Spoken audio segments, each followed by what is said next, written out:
আসুন আজ প্রভু আমাদেরকে তার যে বাক্য দিয়েছেন তা পাঠ করি। আজকের শাস্ত্রাংশ আদি পুস্তক 11 অধ্যায় 1 থেকে 9 পদ। আদি পুস্তক 11 অধ্যায় 1 থেকে 9 পদ। প্রভু তার বাক্যে বলেন, সমস্ত পৃথিবীতে এক ভাষা ও একরূপ কথা ছিল। পরে লোকেরা পূর্ব দিকে ভ্রমণ করিতে করিতে সিনিয়র দেশে এক সমস্থলী পাইয়া সেই স্থানে বসতি করিল। আর পরস্পর কহিল, আইস আমরা ইষ্টক নির্মাণ করিয়া অগ্নিতে দগ্ধ করি। তাহাতে ইষ্টক তাহাদের প্রস্তর ও মেটিয়া তৈল চূন হইল। পরে তাহারা কহিল, আইস আমরা আপনাদের নিমিত্তে এক নগর ও গগনস্পর্শী এক উচ্চ গৃহ নির্মাণ করিয়া আপনাদের নাম বিখ্যাত করি, পাছে সমস্ত ভূমণ্ডলে ছিন্ন ভিন্ন হই। পরে মনুষ্য সন্তানেরা যে নগর ও উচ্চ গৃহ নির্মাণ করিতেছিল তাহা দেখিতে সদাপ্রভু নামিয়া আসিলেন। আর সদাপ্রভু কহিলেন, দেখো, তারা সকলে এক জাতি ও এক ভাষাবাদী এখন এই কর্মে প্রবৃত্ত হইল। ইহার পরে যে কিছু করিতে সংকল্প করিবে তা হইতে নিবারিত হইবে না। আইস আমরা নিচে গিয়া সেই স্থানে তাহাদের ভাষার ভেদ জন্মায়, যেন তাহারা একজন অন্যের ভাষা বুঝিতে না পারে। আর সদাপ্রভু তথা হইতে সমস্ত ভূমণ্ডলে তাহাদিওকে ছিন্ন ভিন্ন করিলেন এবং তাহারা নগর পত্তন হইতে নিবৃত্ত হইল। এই জন্য সেই নগরের নাম বাবিল বা ভেদ থাকিল, কেননা সেই স্থানে সদাপ্রভু সমস্ত পৃথিবীর ভাষার ভেদ জন্মাইয়াছিলেন এবং তথা হইতে সদাপ্রভু তাহাদিগকে সমস্ত ভূমণ্ডলে ছিন্ন ভিন্ন করিয়াছিলেন। আমেন।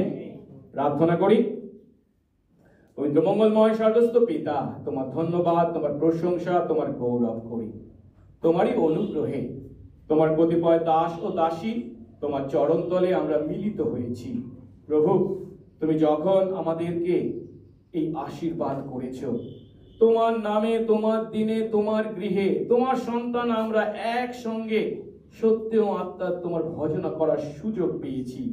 প্রভু, তুমি আমাদের প্রত্যেককে তোমার আত্মা দ্বারা পূর্ণ করো।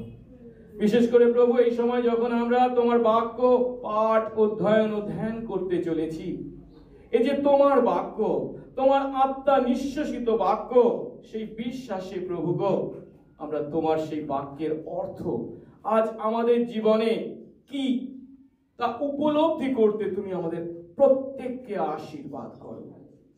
এবং কেবল প্রভু তোমার বাক্যের অর্থ উপলব্ধি নয়, আমরা যেন সেই উপলব্ধি অনুসারে তোমার গৌরবার্থে জীবন যাপন করি। তোমার আত্মা দ্বারা আমাদের প্রত্যেককে তুমি পূর্ণ করো। তোমার বাক্য দ্বারা তুমি আমাদের প্রত্যেককে পূর্ণ করো এবং প্রভু সেই বাক্য অনুসারে জীবন যাপন করতে তোমার শক্তি, জ্ঞান ও বুদ্ধি দাও। সঙ্গে সঙ্গে থাকো। যিশু নামে এই প্রার্থনা চাই। আমেন। আমরা বসবো।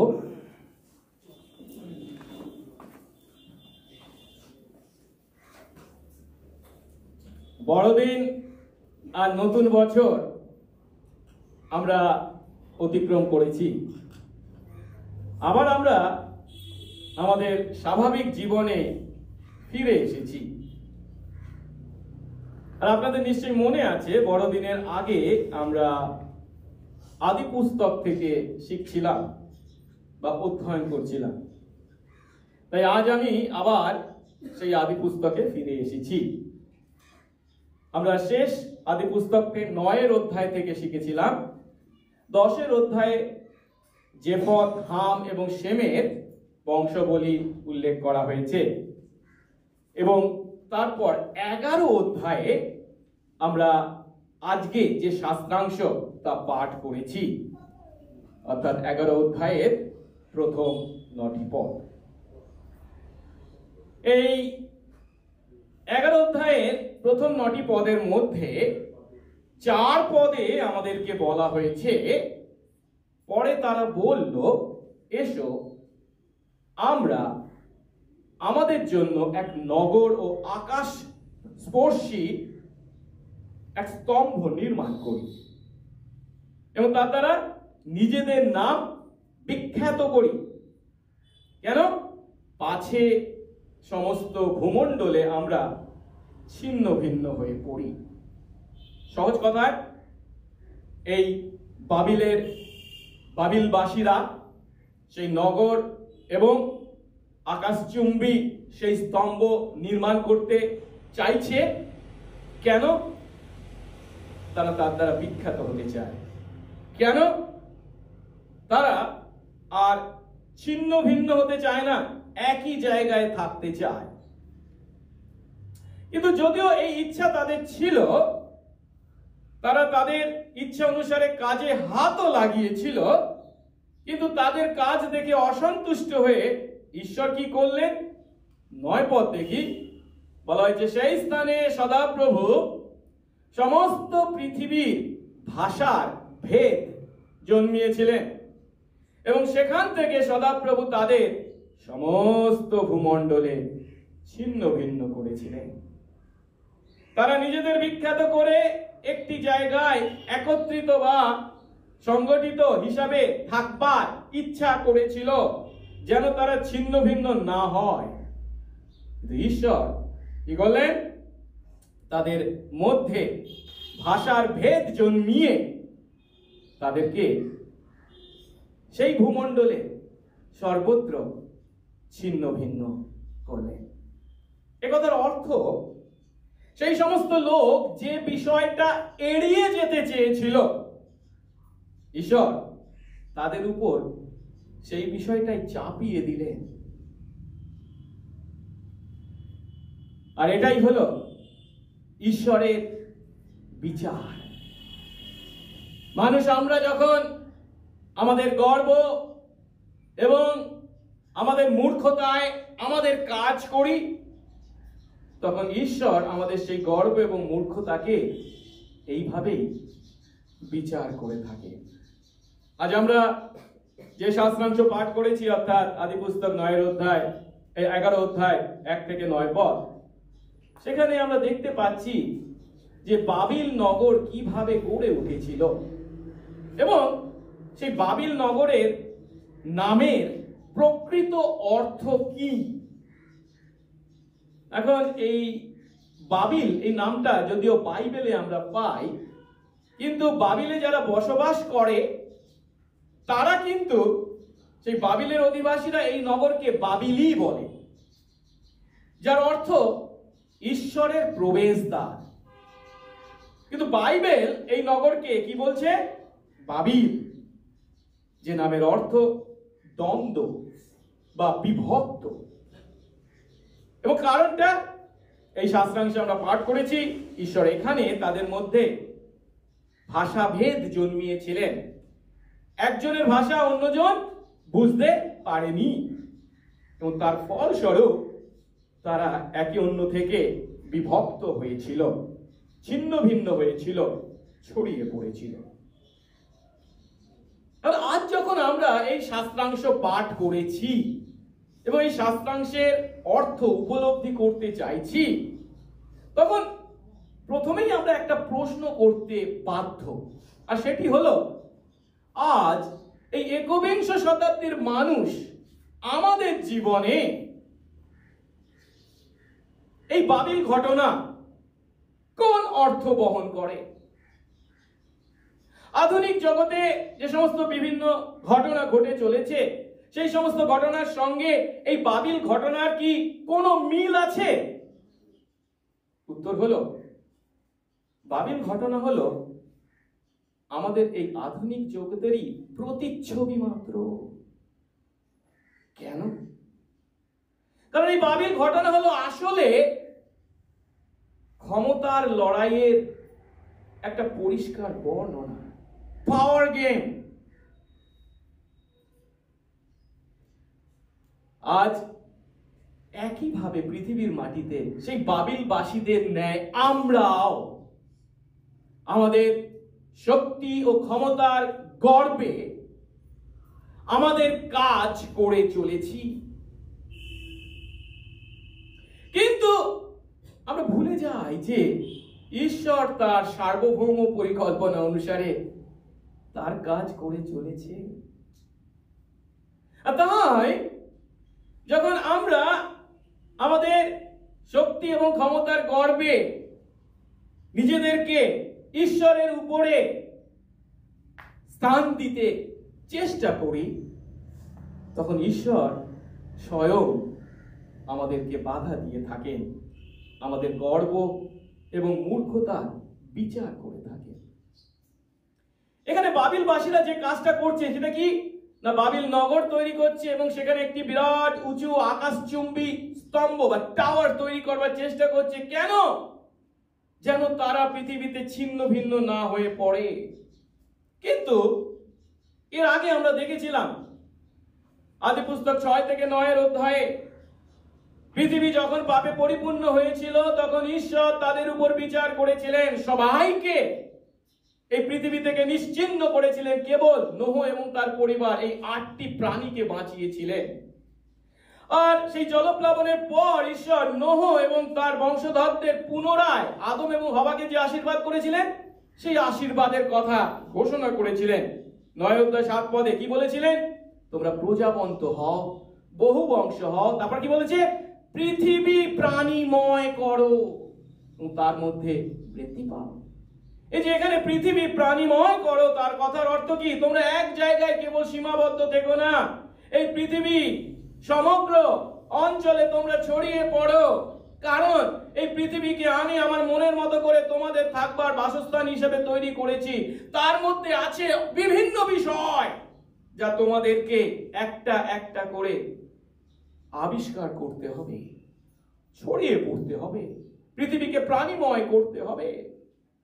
এখন এই ঈশ্বরের এই আশীর্বাদ অনুসারে নোহ এবং তার 3 ছেলে অর্থাৎ জেফত, হাম এবং শেম অর্থাৎ তাদের বংশধররা কিভাবে এই পৃথিবীকে প্রাণীময় করেছিল তা 9 অধ্যায় 19 পদে বলা হয়েছে।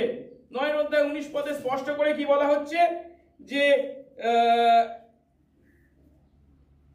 ইহাদের সমস্ত বংশ পৃথিবীতে ব্যাপ্ত হলো। ইহাদের মানে কাদের? জেফত, হাম এবং শেমে। এবং যে 10 অধ্যায় ঠিক আগের অধ্যায় তার শেষ পদে কি বলা হয়েছে? জলপ্লাবনের পরে এদের মানে কাদের?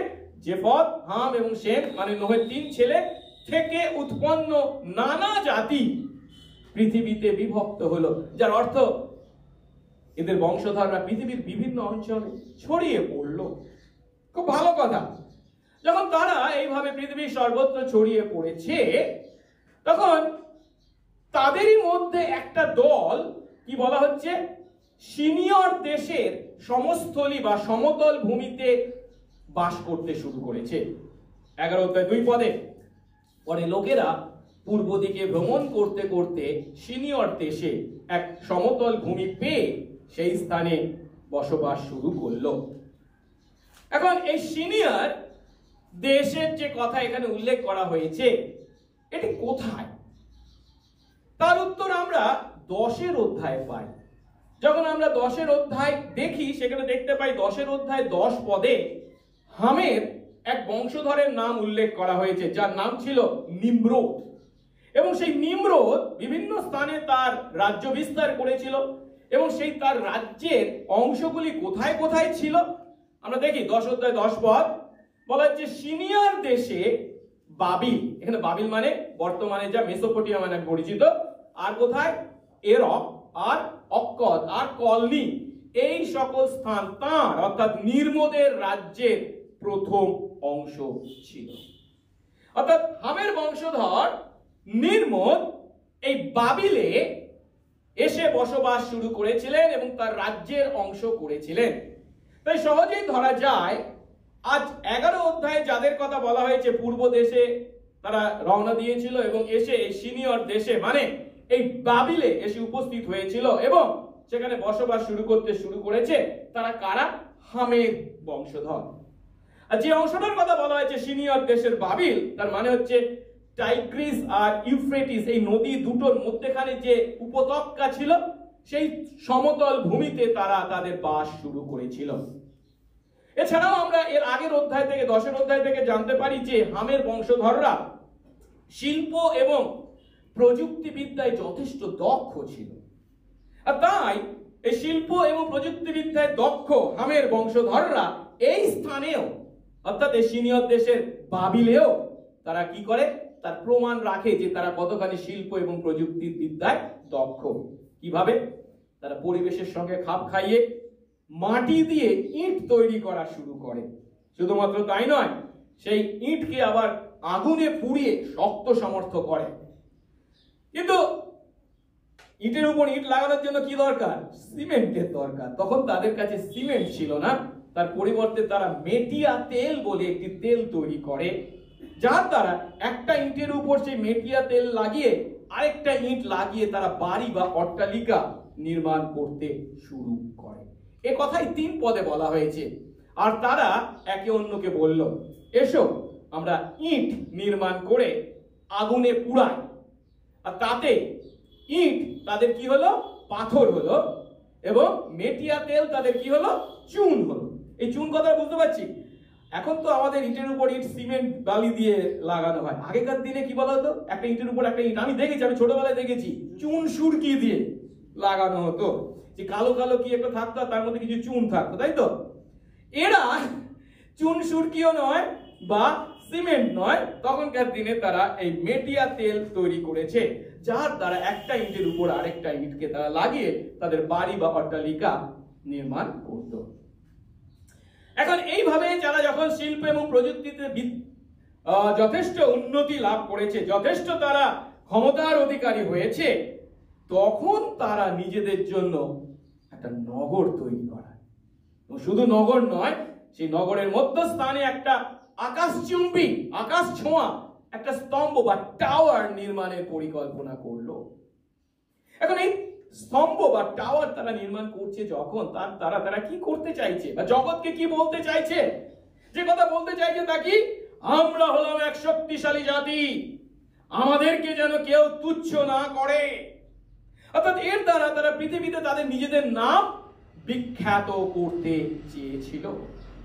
এবং দ্বিতীয় যে কারণটিকে এখানে উল্লেখ করা হয়েছে, যে কারণে তারা এই স্তম্ভ, নগর এবং স্তম্ভ নির্মাণ করছে, সেটা কি? সমস্ত ভূমণ্ডলে তারা যেন ছিন্ন ভিন্ন না হয়ে পড়ে। কেন? নিশ্চয়ই আমরা বুঝতে পারছি, যদি আকাশচুম্বী টাওয়ার নির্মাণ করা হয়, এই স্থান থেকে যারা যত দূরেই যাক না কেন এই স্থানকে ভুলে যাবে না, খুঁজে পেতে তাদের সুবিধা হবে। ওই উপরের দিকে তাকালে সেই টাওয়ার দেখতে পাবে এবং সেখানে তারা ফিরে আসবে। এই কথাই 4 পদে বলা হয়েছে। পরে তারা বলল, এসো আমরা আমাদের জন্য একটি নগর ও আকাশচুম্বী একটি স্তম্ভ বা টাওয়ার নির্মাণ করে নিজেদের নাম বিখ্যাত করি, পাছে সমস্ত ভূমণ্ডলে ছিন্ন ভিন্ন হয়ে পড়ি। এখন একটু আগে আমরা দেখেছিলাম ঈশ্বর নোহ এবং তার বংশধরদের আশীর্বাদ করেছিলেন কি? তারা যেন কি বহু বংশ এবং প্রজাবন্ত হয় এবং পৃথিবী কি করে? প্রাণীময় করে, মানে সমস্ত পৃথিবীতে তারা ছড়িয়ে পড়ে। কিন্তু এরা ঈশ্বরের সেই ইচ্ছা বা পরিকল্পনার বিরুদ্ধে কি করতে চাইছে? ছড়িয়ে পড়া নয়, তারা এক জায়গায় মিলিত হয়ে থাকবার জন্য তারা চেষ্টা চালাচ্ছে। তারা যাতে ছিন্ন ভিন্ন না হয়, ছড়িয়ে না পড়ে, তার জন্য ব্যবস্থা গ্রহণ করেছে। এখন সেদিন বাবিলের মানুষরা যখন এই কাজ করেছিল, তখন তাদের এই কাজের মধ্যে আমরা আমাদের কাজকেও দেখতে পাচ্ছি। কারণ বর্তমান পৃথিবীর মানুষ আমরাও তাদের অনুসরণ করে চলেছি। কারণ বাবিলের মানুষরা যখন এই কাজ করেছে তখন তার মধ্যে দুটো সত্য প্রকাশ পেয়েছে। কোন দুটো সত্য? আমাদের এই পৃথিবীতে দুটি কাজ সমান্তরাল ভাবে ঘটে চলেছে। প্রথমটা কি? পাপে পতিত মানুষ আমরা আমাদের গর্বের কাজ করে চলেছি, আর অন্যদিকে আমাদের ঈশ্বর তার সার্বভৌমত্বে তার পরিকল্পনার কাজ করে চলেছে। এটা দুটো সমান্তরাল ভাবে চলেছে। আমরা নতুন নিয়মে পাই যিশু একটি দৃষ্টান্ত দিয়েছিলেন। কি না, একজন ভালো গমের বীজ ছড়িয়েছিল, কিন্তু রাত্রেবেলা আরেকজন এসে কি করেছিল? শয়তান এসে সেখানে শ্যামা ঘাসের বীজ তার মধ্যে ছড়িয়ে দিয়েছিল। কিছুদিন পরে কি হয়েছিল? গমও বেড়েছে, শ্যামা ঘাসও বেড়েছে। কৃষক এসে বলছে কি, আমি কি শ্যামা ঘাসগুলো তুলে ফেলবো? কিন্তু তাকে কি বলা হচ্ছে? না, তা করো না। কেন? তা করতে গিয়ে তুমি গম তুলে ফেলবে। তার থেকে বরঞ্চ রেখে দাও। কতদিন পর্যন্ত? যতদিন না ফল ধরে। যখন ফল ধরবে তখন কি হবে? গমের গাছগুলো এইভাবে ভারে নত নম্ব হবে, কিন্তু শ্যামা গাছ এইভাবে উঠে আসবে। তখন কাটা হবে। গমকে কোথায়? গোলা ঘরে সংগ্রহ করার জন্য, কিন্তু শ্যামা গাছকে আগুনে পোড়ানোর জন্য। আজ এই পৃথিবীর মাটিতে এই দুই ধরনের কাজ একইভাবে চলেছে। ঈশ্বর যখন তার আপনার সার্বভৌম পরিকল্পনা অনুসারে এই পৃথিবীর ইতিহাসকে সেই লক্ষ্যে পৌঁছানোর জন্য সমস্ত ঘটনা ঘটতে দিচ্ছে, তখন তার এই কাজকে বাধা দান করতে পাপে পতিত মানুষ সমান্তরাল ভাবে তাকে বাধা দিয়ে চলেছে, তাদের শক্তির এবং ক্ষমতার গর্বের প্রকাশ করে চলেছে। তাই আসুন আজ আমরা এই শাস্ত্রাংশকে ভিত্তি করে, আদি পুস্তক 11 অধ্যায় 1 থেকে 9 পদকে ভিত্তি করে এই দুটো সত্যকে উপলব্ধি করি। কোন দুটো সত্য? প্রথমটি হচ্ছে পাপে পতিত মানুষের গর্বের কাজ, আর দ্বিতীয়টি হলো ঈশ্বরের সার্বভৌম পরিকল্পনার কাজ। প্রথম কাজটি দেখি, পাপে পতিত মানুষের গর্বের কাজ। এখন প্রথমেই আমাদেরকে যে প্রশ্নটা করতে হবে, আচ্ছা মানুষ আমরা কেন গর্ব করি? আমাদের মধ্যে কেউ আছে গর্ব করি না? আমার মধ্যে গর্ব একদম নেই। হয়তো মনে করতে পারি নিজেদের সম্বন্ধে, ওই মনে করাটাই হচ্ছে আপনি গর্ব করছেন। আমরা প্রত্যেকেই আমাদের শক্তি বা ক্ষমতার কারণে গর্ব করে থাকি। শক্তি বা ক্ষমতার অধিকারী আমাদেরকে গর্বিত করে। সেন্ট আগস্টিন একটা কথা বলেছিলেন, গর্বই হলো প্রথম পাপ। এই পৃথিবীর মাটিতে প্রথম পাপ কি? গর্ব। আর আমরা ভালো করেই জানি কি হবা ঈশ্বরের সমান হওয়ার ইচ্ছায় বা ঈশ্বরের অধীনতা থেকে মুক্ত হওয়ার ইচ্ছায় শয়তান দ্বারা প্রবঞ্চিত হয়েছিল। কেন? শয়তান তাকে কি বলেছিল? সেই নিষিদ্ধ বৃক্ষের ফল ভক্ষণের মাধ্যমে সে কি হবে? ঈশ্বরের সমান শক্তি লাভ করবে। সত্যি হলো, শুধু হবা নয়, তার থেকে পৃথিবীর মাটিতে মানুষ আমরা যতজন এসেছি, আমাদের প্রত্যেকেরই মধ্যে এই গর্ব সুপ্ত অবস্থায় আছে, লুকিয়ে আছে, ঘুমিয়ে আছে। কিন্তু লুকিয়ে বা ঘুমিয়ে থাকা সত্ত্বেও ক্ষমতা লাভের আকাঙ্ক্ষা তার মধ্যে থাকায় সব সময় অন্যের অধীনতা থেকে নিজেকে মুক্ত করতে আগ্রহী। আর তাই পাপী মানুষ আমরা সর্বদা যখন সেই ক্ষমতা, যখন সেই শক্তি প্রকাশ আমাদের জীবনে দেখি, তখন আমরা গর্বমানা হয়ে পড়ি। তখন আমাদের আসল চেহারাটা বেরিয়ে পড়ে। তখন আর গর্ব লুকানো থাকে না। গর্ব আমাদের কথায়, গর্ব আমাদের কাজে, গর্ব আমাদের ব্যবহারে প্রকাশ পায়। যার ফলস্বরূপ সর্বত্র আজ আমাদের চোখে পড়ে ক্ষমতার লড়াই, শক্তির জন্য লড়াই। কিন্তু যখন আমরা এইভাবে ক্ষমতা অর্জনের চেষ্টা চালাই, সেই ক্ষমতা অর্জনের আকাঙ্ক্ষার ফলস্বরূপ দুটি ঘটনা ঘটে। কোন দুটি ঘটনা? প্রথমটি হচ্ছে আমরা আমাদের নৈতিক দায়িত্ব ভুলে যাই, আর দ্বিতীয় ঘটনাটি হলো আমরা আমাদের অপরাধের পথ বেছে নিতে বাধ্য হই। প্রথমটি হলো আমরা আমাদের নৈতিক দায়িত্ব এড়িয়ে যাই, যার অর্থ ঈশ্বর এই পৃথিবীর মাটিতে মানুষ আমাদেরকে যখন স্থাপন করেছেন, তখন তিনি আমাদের জন্য প্রত্যেকটি মানুষের হৃদয়ে তার সৎ সংবেদ দিয়েছেন, যার দ্বারা কোনটা ঠিক বা কোনটা ভুল আমরা জানি। কেউ বলতে পারবে না আমি জানি না। কিন্তু এই ক্ষমতা অর্জনের লক্ষ্যে যখন আমরা সেই শক্তির লড়াইয়ে অংশ নিই, তখন সেই সমস্ত নৈতিক বিষয়গুলি আমাদের কাছে আর গুরুত্বপূর্ণ বিষয় থাকে না। যেন তেন প্রকারেণ আমার লক্ষ্য অর্জনের জন্য, সেই শক্তি বা ক্ষমতা অর্জনের জন্য আমরা যে কোনো পথ গ্রহণ করতে রাজি হই। এই কারণেই আমরা কি দেখতে পাই,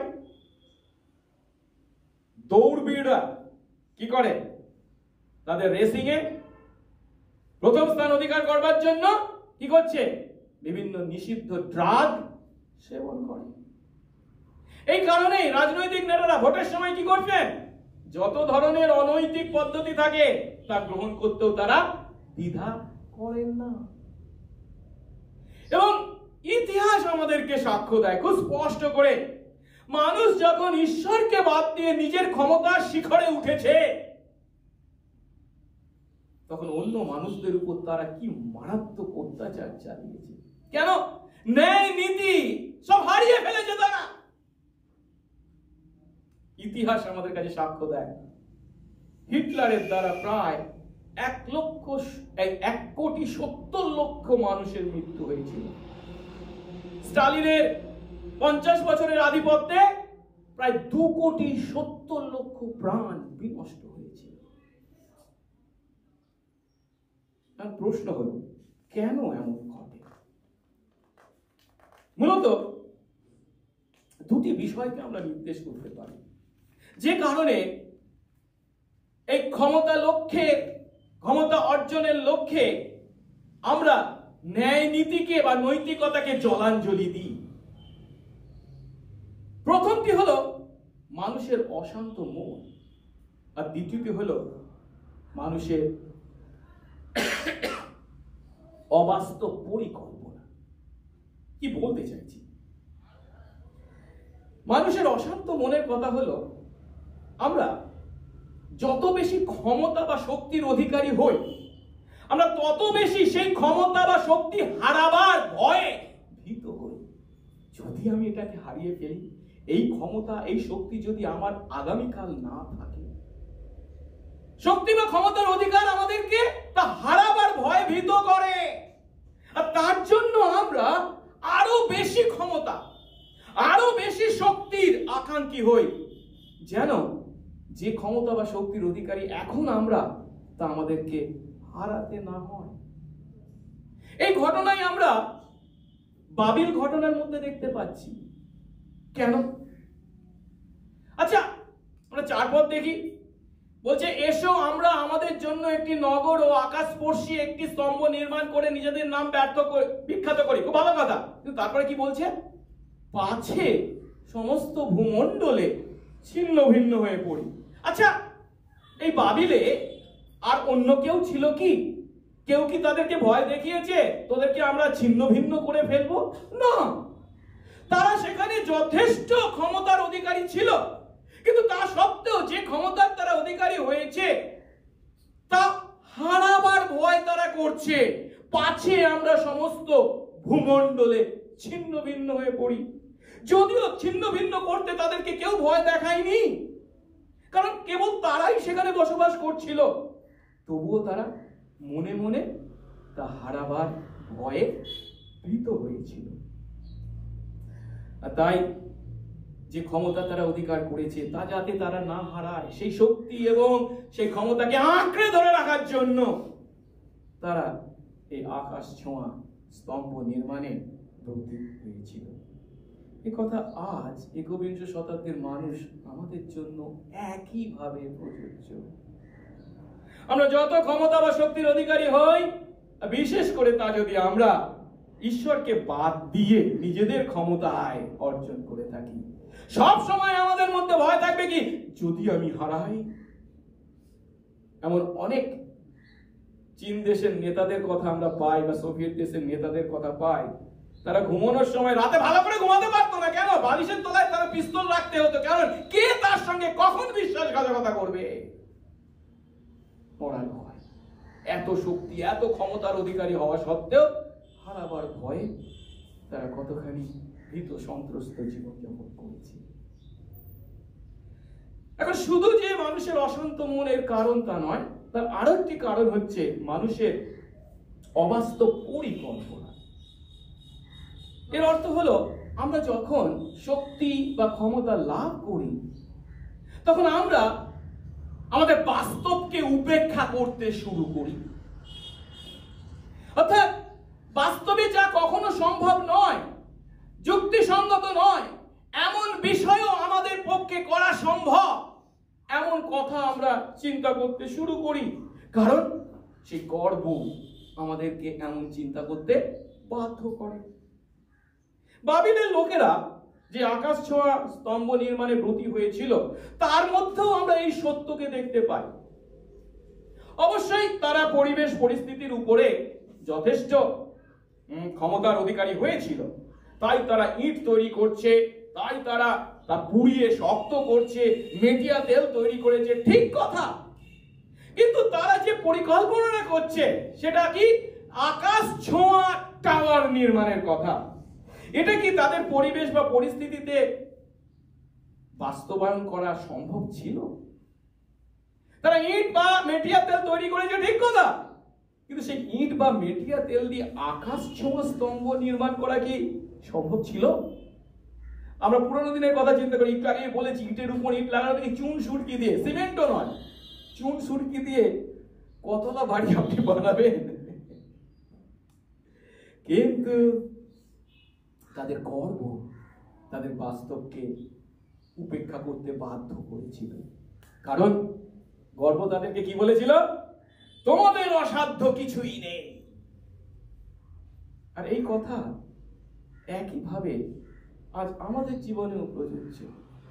যখন ক্ষমতা, ঔদ্ধত্যে আমরা অন্ধ হয়ে যাই, ঈশ্বরকে আমরা তোয়াক্কা করি না, তখন আমরা মনে করি আমরা সব পারি, নিজেদেরকে ঈশ্বরের স্থানে বসায়।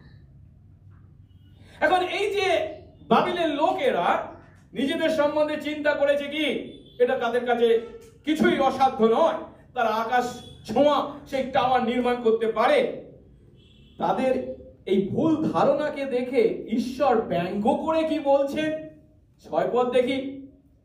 সদাপ্রভু বললেন, দেখো তারা সকলে এক জাতি ও এক ভাষাবাদী, এখন এই কর্মে তারা প্রবৃত্ত হয়েছে, এরপরে যা কিছু করতে তারা সংকল্প করবে তা থেকে তাদেরকে নিবৃত্ত করা যাবে না। যখন বলা হচ্ছে, ঈশ্বর বলছেন এরপরে তারা যা কিছু করতে চাইবে সেই কাজ করা থেকে তাদেরকে নিবৃত্ত করা যাবে না, তার অর্থ কি?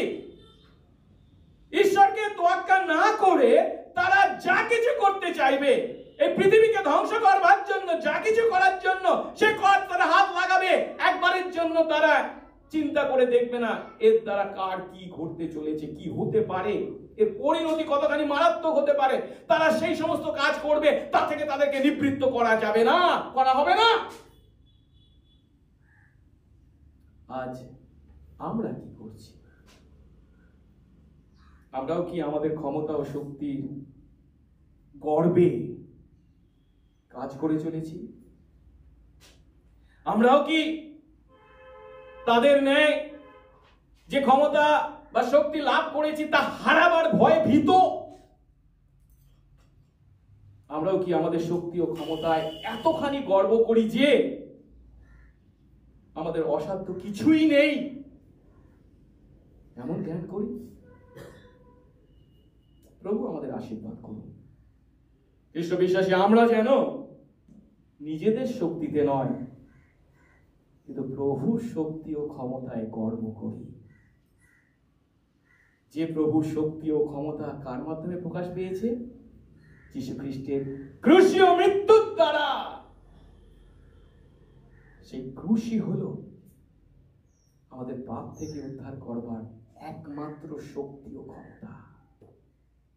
আমাদের পাপ থেকে উদ্ধার করার জন্য মানুষের তৈরি কোনো শক্তি ও ক্ষমতা নেই। একমাত্র শক্তি ও ক্ষমতা হলো কি? যীশু খ্রিস্টের ক্রুশ, যা পারে আমাদের পাপ থেকে উদ্ধার করবে। তাই পৌল এমন কথা বলেছেন গালাতীয় 6:14 কিন্তু আমাদের প্রভু যীশু খ্রিস্টের ক্রুশ ছাড়া আমি যে আর কোনো বিষয়ে শ্লাঘা বা গর্ব করি তা দূরে থাকুক। তারই দ্বারা, অর্থাৎ সেই ক্রুশের দ্বারা আমার জন্য জগৎ এবং জগতের জন্য আমি ক্রুশারোহিত। প্রভু আমাদেরকে আশীর্বাদ করুন। খ্রিস্ট বিশ্বাসী আমরা যেন খ্রিস্টের ক্রুশে গর্ব করতে পারি, আমাদের শক্তি বা ক্ষমতায় নয়। যে ক্রুশ দ্বারা আমরা আমাদের পাপের ক্ষমা পেয়ে তার সন্তান হয়েছি। এখন এইভাবে মানুষ যখন এই পৃথিবীর মাটিতে তাদের পাপে পতিত মানুষ যখন তাদের শক্তি ও ক্ষমতার গর্বে কাজ করে চলেছে, তখন ঠিক তার সমান্তরাল ভাবে ঈশ্বর কিন্তু তার সার্বভৌম পরিকল্পনা অনুসারে কাজ করে চলেছেন। ঈশ্বর যে হাত পা গুটিয়ে বসে আছেন এমনটি নয়। তাকে যদিও আমরা দেখতে পাই না, তিনি অদৃশ্য, কিন্তু তিনি অদৃশ্য হলেন সমস্ত কিছুর মাঝে। প্রতিটা দেশে, প্রতিটা জাতির ইতিহাসে মধ্যে তিনি কাজ করে চলেছেন। আমাদের দেশেরও ইতিহাসকে যেন আমরা কখনো এমন কথা চিন্তা করি না সবই কাকতালীয় ভয়ে ঘটে চলেছে, ঈশ্বর কিছুই জানেন না। না, ঈশ্বরই তা ঘটতে দিয়েছেন বলে ঘটছে। ঈশ্বরই তার আপন পরিকল্পনা, তার সার্বভৌমত্বে ঘটিয়ে চলেছেন। তাই এই পৃথিবীতে কিছুই আকস্মিক ঘটনা ঘটতে পারে না, বা এই পৃথিবীর শেষ আকস্মিক ভাবে ঘটতে পারে না। কারণ এই পৃথিবীর জন্য ঈশ্বরের যে সার্বভৌম পরিকল্পনা আছে তা পূর্ণ হতে হবে। এবং এই পৃথিবীর জন্য ঈশ্বরের বিভিন্ন পরিকল্পনার মধ্যে সব থেকে গুরুত্বপূর্ণ পরিকল্পনা কি? তার শ্রেষ্ঠ শ্রেষ্ঠ মানুষ, আমরা যে পাপে পতিত হয়েছি, তাদের মধ্য থেকে তিনি তার মনোনীতদেরকে কি করবে? নিজের কাছে সংগ্রহিত করবে। তাই যতদিন না তার মনোনীতদেরকে তিনি তার খোঁয়ারে সংগ্রহিত করছেন, ততদিন পর্যন্ত এই পৃথিবীর পরিণতি বা শেষ হতে পারে না। এখন এই পৃথিবীর ইতিহাসে মানুষরা যখন বারবার তাদের নিজেদের ক্ষমতার বৃদ্ধির দ্বারা এই পৃথিবীকে ধ্বংসের পথে ঠেলে দিতে চেয়েছে, ঈশ্বর কি তাকে অনুমতি দিয়েছেন? না। কেন?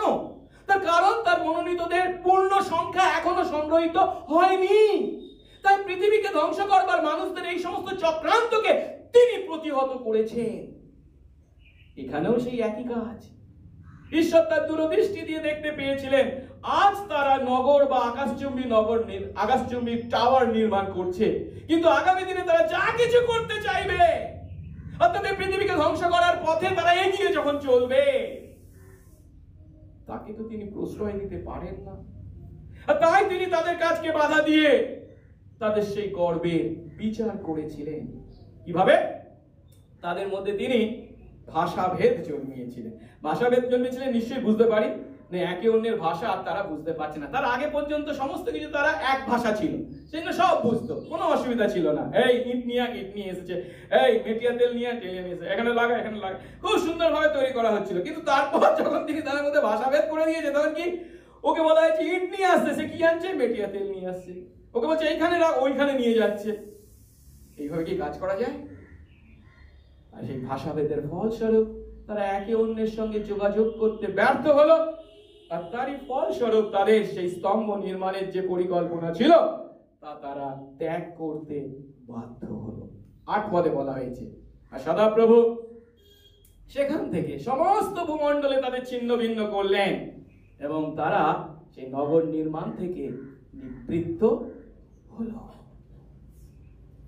আমাদেরকে উপলব্ধি করতে হবে যে সময় এই ঘটনাটা ঘটছে তার আগে ঈশ্বর কি করেছেন? আদম হাওয়া পাপ করবার পর কি ঘোষণা করেছেন? আদিপুস্তক 3:15 সে তোমার মস্তক চূর্ণ করবে। কে? যে নারীর বংশে জন্মগ্রহণ করতে চলেছে। তার মানে কার আগমনের কথা তিনি বলেছেন? যীশু খ্রিস্টের আগমনের কথা। কিন্তু তারপরে পাপ করেছে এবং পৃথিবী ধ্বংস হয়েছে। নোহ তার পরিবারকে বাঁচিয়েছেন, তারা আবার পৃথিবীতে ছড়িয়ে পড়েছে, তারা অনেক বংশবৃদ্ধি করেছে। বাবিলের সময় এত বৃদ্ধি পেয়েছে যদিও, এবং তাদের সেই বৃদ্ধি, ক্ষমতার বৃদ্ধি এমন আকারে ঘটেছে যে তারা হয়তো পৃথিবীকে ধ্বংস করতে পারে যদিও, কিন্তু ঈশ্বর কি দেখতে পাচ্ছেন? তার পরিকল্পনা অনুসারে যিশুর পৃথিবীর মাটিতে আগমন এখনো ঘটেনি। তাই তিনি এই বাবিলবাসীদের দ্বারা পৃথিবীকে ধ্বংসের মুখে ঠেলে দিতে পারেন না, তাই তিনি তাদেরকে প্রতিহত করলেন। সেদিন খ্রিস্টের প্রথম আগমনের জন্য বাবিলবাসীদের দ্বারা পৃথিবীকে তিনি ধ্বংস হতে দেননি। আর আজ আমরা চারিদিকে দেখতে পাচ্ছি এই পৃথিবীকে ধ্বংস করবার জন্য বিভিন্ন বিষয়ে কাজ করে চলেছে। আছে পরিবেশ দূষণ, দুর্ভিক্ষ, পারমাণবিক বোমা বা প্রাকৃতিক বিপর্যয়। এই সমস্ত বিপদের যদিও মুখোমুখি এই পৃথিবী যেটা আমরা বসবাস করছি, ঠিক কথা, কিন্তু ঈশ্বর এই সমস্তের দ্বারা পৃথিবীকে ধ্বংস হতে দেবেন না। কেন? খ্রিস্টের দ্বিতীয় আগমনের দিন পর্যন্ত ঈশ্বর এই পৃথিবীকে কি করবেন? অবশ্যই রক্ষা করবে। কেন? এটাই তার পরিকল্পনা, এটাই তার সার্বভৌম পরিকল্পনা, যা তিনি অবশ্যই পূর্ণ করবেন। আজ যদিও আমাদের পৃথিবী, বিশেষ করে কি বলা হয়, উষ্ণায়ন, পৃথিবী টেম্পারেচার খুব বেড়ে যাচ্ছে, তাই তো? তার জন্য উত্তর মেরু এবং দক্ষিণ মেরুর বরফ গলতে শুরু করেছে, সমগ্র পৃথিবী হয়তো জলে ভেসে যাবে ইত্যাদি অনেক কিছু অনেকে বলছে, ঠিক কথা। কিন্তু নোহের সময় ঈশ্বর অলরেডি প্রতিজ্ঞা করেছেন কি, তিনি আর জল দিয়ে এই পৃথিবীকে ধ্বংস করবেন না, তার পরিবর্তে কি, আগুন দিয়ে। কিন্তু সেটা কখন ঘটবে? যিশুর দ্বিতীয় আগমনের সময়। সেই জন্য তার দ্বিতীয় আগমন যতদিন না ঘটছে, তার আগে কিন্তু পৃথিবী যতই এই সমস্ত বিভিন্ন বিপদের সম্মুখীন হন না কেন, ধ্বংস হতে দেবেন না। আজকের এই শাস্ত্রাংশ যখন আমরা পাঠ করলাম এবং এই শাস্ত্রাংশের অর্থ যখন উপলব্ধি করলাম, এর থেকে আমরা কি শিক্ষা পাই? এর থেকে আমরা যে শিক্ষাটা পাই সেটা একটা প্রশ্নের মাধ্যমে আমরা উপলব্ধি করব। আর সেটি কি? আমরা কি বাবিল মনোভাব বা বাবিল মানসিকতার অধিকারী? ব্যাবল অ্যাটিটিউড। এখানে বাবিল মনোভাব বা বাবিল মানসিকতার অর্থ কি? গর্ব বা ক্ষমতার জন্য লোভ। এই পৃথিবীর প্রত্যেকটা মানুষ অন্যদের অধীন থাকতে আমরা ঘৃণা করি, নিজেদের শ্রেষ্ঠত্ব প্রমাণ করতে আমরা আগ্রহী, নিজের উদ্দেশ্য সাধনে অন্যদের উপর বল প্রয়োগ করেও থাকি এবং আরো ক্ষমতা লাভের জন্য চেষ্টা চালাই। এগুলো কি? সেদিনকে বাবিল অধিবাসীরা যে কাজ করেছিল, আমরাও সেই একই কাজ করে চলেছি। তাই আমরা যেন এমন কথা বলে নিজেদেরকে না ভুলাই যে বাবিলের লোকেরা কেবল স্তম্ভ নির্মাণ করেছিল, না, আজ আমরা প্রত্যেকে আমাদের হৃদয়ে সেই বাবিল স্তম্ভ নির্মাণ করে চলেছি। যখন আমরা অন্যের অধীনতাকে ঘৃণা করে নিজেদের শ্রেষ্ঠত্ব প্রমাণার্থে অন্যদের উপর বল প্রয়োগ করছি, আমাদের আরো ক্ষমতা লাভের জন্য চেষ্টা চালিয়ে যাচ্ছি এবং তার জন্য অনৈতিক পথ গ্রহণ করতে বা তার জন্য সেই ক্ষমতা হারাবের ভয়ে আরো বেশি ক্ষমতা অর্জনের জন্য চেষ্টা চালাচ্ছি, তখন আমরা প্রত্যেকে আমাদের হৃদয়ে এই বাবিল টাওয়ার তৈরি করছি। এই বাবিল মানসিকতাকে আমরা প্রশ্রয় দিয়ে চলেছি। তাই আমাদের কি প্রয়োজন? শুধু উপরে উপরে মিষ্টি মিষ্টি কথা বলা নয়, ভিতর থেকে পরিবর্তন, আমাদের অন্তরের পরিবর্তন, আমাদের নতুন জীবন। তা কেবল কার দ্বারা? খ্রিস্টের দ্বারাই সম্ভব। প্রভুর গৌরব করি যে খ্রিস্টের ক্রুশ আমাদেরকে কেবল যে পাপের ক্ষমা দেয় তা নয়, তার সঙ্গে সঙ্গে এই যে ক্ষমতা বা শক্তির গর্ব, তা থেকে আমাদেরকে মুক্ত করে। পরিবর্তে আমরা গর্ব করার পরিবর্তে বাধ্যতা, ভালোবাসা এবং নম্রতার জীবন উপহার হিসাবে লাভ করি। প্রশ্ন হল, আজ খ্রিস্ট বিশ্বাসী আমরা যারা যীশু খ্রিস্টে বিশ্বাস করার কথা বলে থাকি, স্বীকারোক্তি করে থাকি, আমরা কি আমাদের সেই বাবিল মানসিকতার জন্য তার কাছে ক্ষমা চেয়ে চলেছি? আমরা কি আমাদের হৃদয় পরিবর্তনের জন্য বা পরিবর্তিত হওয়ার আকাঙ্ক্ষার কথা তাকে জানিয়েছি? কিন্তু তা যদি না করে আমরা বাবিল মনোভাব বা বাবিল মানসিকতা ক্রমশ প্রশ্রয় দিই, তাহলে সেই বাবিলের অধিবাসীদের প্রতি যা ঘটেছিল তা আমাদের প্রতিও ঘটতে চলেছে। আমরাও ছিন্ন ভিন্ন হতে বাধ্য হব। আর ছিন্ন ভিন্ন হয়ে যাওয়া মানে কি? আমরা একাকিত্ব অনুভব করতে বাধ্য হব। সেদিন যেমন বাবিলবাসীদের প্রতি ঘটেছিল। ৮-৯ পদে বলছে কি, সদাপ্রভু সেখান থেকে সমস্ত ভূমণ্ডলে তাদের ছিন্ন ভিন্ন করে দিলেন এবং তারা নগর নির্মাণ থেকে নিবৃত্ত হলো। সেই জন্য সেই নগরের নাম বাবিল বা ভেদ থাকলো, কারণ সেই স্থান থেকে সদাপ্রভু সমস্ত পৃথিবীর ভাষার ভেদ জন্মিয়েছিলেন এবং সেখান থেকে সদাপ্রভু তাদের সমস্ত ভূমণ্ডলে ছিন্ন ভিন্ন করেছিলেন। একই কথা দুবার বলা হয়েছে, সমস্ত ভূমণ্ডলে তাদের ছিন্ন ভিন্ন করেছিলেন। আমরাও যদি আমাদের মধ্যে সেই বাবিল মানসিকতাকে ক্রমশ প্রশ্রয় দিই, আমরাও ছিন্ন ভিন্ন হতে এবং একাকিত্ব অনুভব করতে বাধ্য হব। কিন্তু যদি আমরা প্রকৃত অর্থে খ্রিস্ট বিশ্বাসী হয়ে থাকি, যদি সত্যি আমরা যিশুতে বিশ্বাস করে থাকি, যিশু আমাদেরকে কি বলেন? যিশুকে যদি আমরা আমাদের একমাত্র প্রভু ও পরিত্রাতা বলে বিশ্বাস গ্রহণ করে থাকি, তিনি আমাদেরকে সেই অঙ্গীকার দিয়েছেন যে চিরকাল তিনি আমাদের সঙ্গে সঙ্গে থাকবেন এবং সংকটের সময় তিনি তার সাহায্যের হাত আমাদের প্রতি খাটো করবেন না। চিরকাল তার সান্নিধ্য দানে, অর্থাৎ ছিন্ন ভিন্ন হওয়া বা একাকিত্ব হওয়ার ভয়ে ভীত হওয়ার প্রয়োজন নেই। কেন? সবাই যদি আমাদেরকে ত্যাগ করে, কিন্তু তিনি আমাকে ছাড়বেন না, শেষ দিন পর্যন্ত আমাদের সঙ্গে সঙ্গে থাকবেন। মতি ৮-১৯ পদ দেখো, আমি যুগান্ত পর্যন্ত প্রতিদিন তোমাদের সঙ্গে সঙ্গে আছি। শুধু কি তাই? এই পৃথিবীর মাটিতে হতে পারে যখন জগতের নিয়ম অনুসারে সেই শক্তি ও ক্ষমতার গর্ব করার পরিবর্তে আমরা যখন বাধ্যতা ও ভালোবাসার জীবনযাপন করব, লোকেরা হয়তো আমাদেরকে বিভিন্ন কঠিন পরিস্থিতির মধ্যে ফেলতে পারে। কিন্তু তখনও তিনি বলছেন, দাউদকে যে সেই স্বীকারোক্তি দিয়েছিলেন, আমরাও স্বীকারোক্তি করব, যখন আমি মৃত্যুর ছায়ার উপত্যকা দিয়ে গমন করব, তখনও অমঙ্গলের ভয় করব না, কারণ তুমি ঈশ্বর সদাপ্রভু আমার সঙ্গে সঙ্গে আছো। তোমার বাচনীয়, তোমার যষ্টি আমাকে সান্ত্বনা করে। প্রভু আমাদেরকে আশীর্বাদ করুন। এই সত্য শুধু জানা নয়, এই সত্য অনুসারে যেন খ্রিস্ট বিশ্বাসী আমাদের জীবন হয়। আমরা যেন সত্যি সেই বাবিল মানসিকতার জন্য তার কাছে ক্ষমা চাই এবং আমাদের হৃদয়ের প্রকৃত পরিবর্তন তার দ্বারাই যে সম্ভব, তার জন্য তার কাছে আমাদের আকাঙ্ক্ষার কথা জানাই। কিন্তু বাইবেল আমাদের কাছে শুধু যে বাবিল ঘটনার কথা বলে তা নয়, নতুন নিয়মে আমরা এই বাবিল ঘটনার একটা বিপরীত ঘটনাকে দেখতে পাই। আর সেই ঘটনাটা কি? পঞ্চসপ্তমীর দিনে পবিত্র আত্মা ঈশ্বর বিশ্বাসীদের উপর নেমে এসেছিলেন, আর তার ফলস্বরূপ যে সমস্ত বিশ্বাসী বা যিশুর শিষ্যদের উপর তিনি নেমে এসেছিলেন, সেই শিষ্যরা বিভিন্ন ভাষায় কথা বলতে শুরু করেছিল। আমরা মিলটা নিশ্চয়ই দেখতে পাচ্ছি। যেখানে বাবিল ঘটনায় কি ঘটনা ঘটেছিল? তাদের ভাষা আলাদা হয়ে গেছিল, মানে কি বিভিন্ন ভাষায় কথা বলছিল, তার জন্য তাদের মধ্যে যোগাযোগ বিচ্ছিন্ন হয়ে গেছিল। তারা তার জন্য পৃথিবীতে ছিন্ন ভিন্ন হয়ে যেতে বাধ্য হয়েছিল।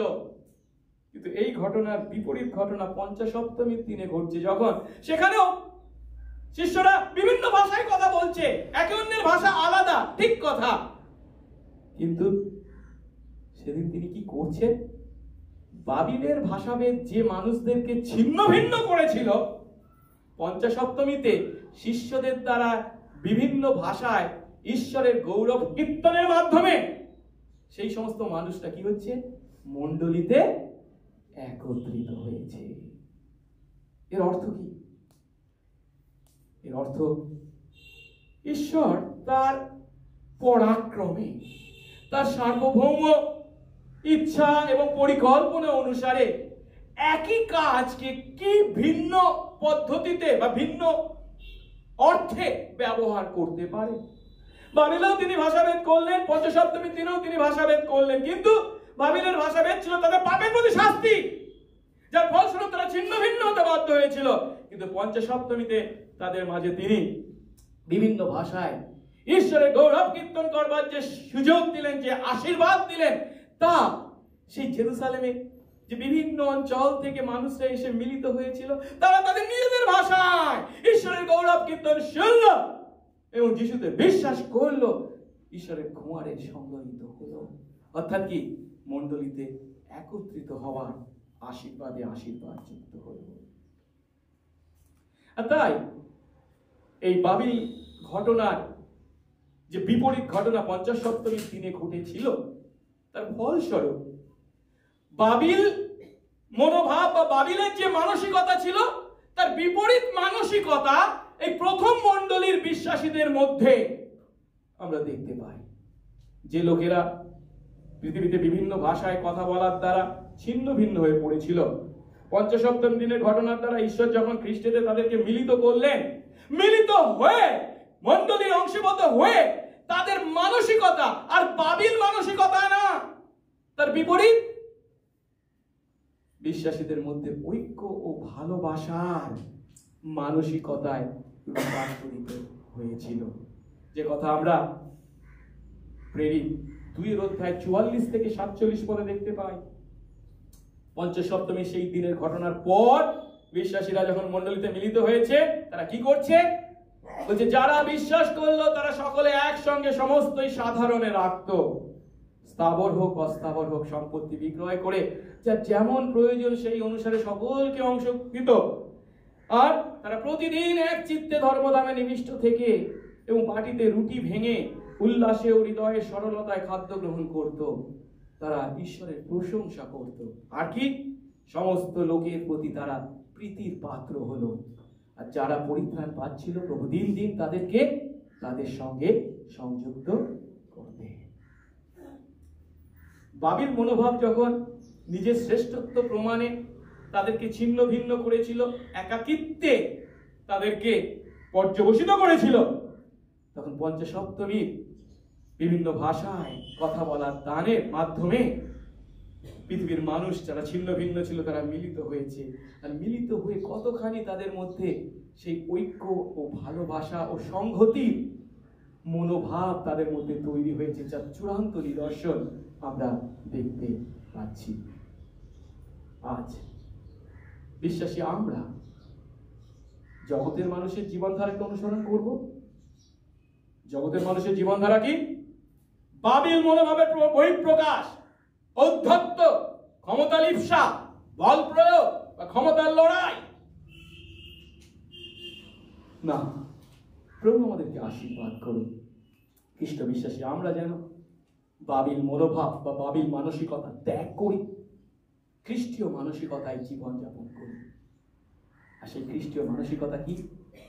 বিশ্বাস, ভালোবাসা, প্রত্যাশা, সাহায্য ও সহভাগিতার জীবন। প্রভু আমাদের প্রত্যেককে আশীর্বাদ করুন। প্রার্থনা করি। মঙ্গলময় স্বর্গস্থ পিতা, তোমার ধন্যবাদ, তোমার প্রশংসা ও তোমার গৌরব করি যে প্রভু আজ তুমি আমাদেরকে আশীর্বাদ করলে। সেই বাবিল ঘটনার মাধ্যমে আজ আমাদের নিজেদেরকে দেখবার তুমি সুযোগ করে দিলে।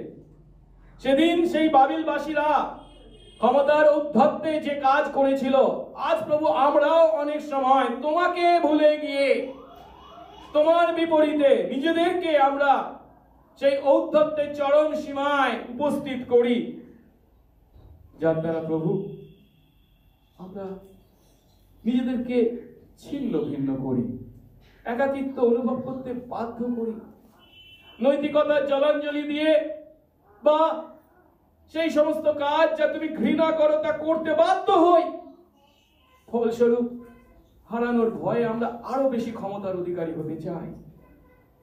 কিন্তু প্রভু, যদি গর্ব করার হয়, তুমি তো দেখিয়েছো পৌলের মাধ্যমে আমাদেরকে আমরা যেন তোমার ক্রুশে গর্ব করতে পারি। তুমি সেই আশীর্বাদ করো, কারণ ক্রুশই হলো একমাত্র উত্তর, যার মাধ্যমে আমরা আমাদের চরম সমস্যা তথা পাপের সমস্যার সমাধান পেয়েছি।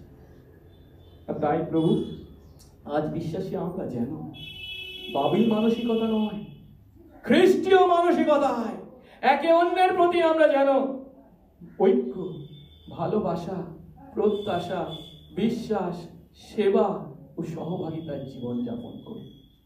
আশীর্বাদ করো, সঙ্গে সঙ্গে থাকো। যিশু নামে এই প্রার্থনা চাই, আমেন।